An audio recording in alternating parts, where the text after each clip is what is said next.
पत्रकार मुन्नाभाई नदाफ यांच्या घरी डॉक्टर बाबासाहेब आंबेडकर जयंती साजरी. आधुनिक भारताचे निर्माते, स्वतंत्र भारताचे पहिले कायदा मंत्री, भारतीय संविधानाचे शिल्पकार, महामानव डॉक्टर बाबासाहेब आंबेडकर यांची 135वी जयंती दत्तवाड येथील ज्येष्ठ पत्रकार मुन्नाभाई नदाफ यांच्या घरी साजरी करण्यात आली.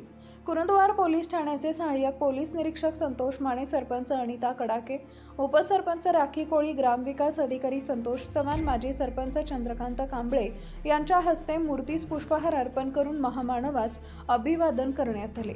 14 एप्रिल हा दिवस सर्वत्र डॉक्टर बाबासाहेब आंबेडकर यांची जयंती म्हणून साजरी केली जाते. ग्रामपंचायत, बौद्ध विहार आदी ठिकाणी डॉक्टर बाबासाहेब आंबेडकर यांची जयंती साजरी करून अभिवादन करण्यात आले. यावेळी पोलीस पाटील संजय पाटील, ग्रामपंचायत सदस्य रफिक मुल्ला, बाबूराव पवार, धन्यकुमार सिद्धनाळे, ॲडव्होकेट सुरेश पाटील, ॲडव्होकेट युवराज घोरपडे, अमित माने, भैया चौगुले, प्रमोद पाटील, बसगोंडा पाटील, लाला मांजरेकर, नितीन कांबळे, राजू कांबळे, तेजस वराळे, रवींद्र कांबळे, प्रशांत कांबळे, विद्याधर कांबळे, त्याचबरोबर ग्रामपंचायत कर्मचारी, मान्यवर मोठ्या संख्येनं उपस्थित होते. आमच्या प्रतिनिधींसह पाहत रहा CK24 न्यूज.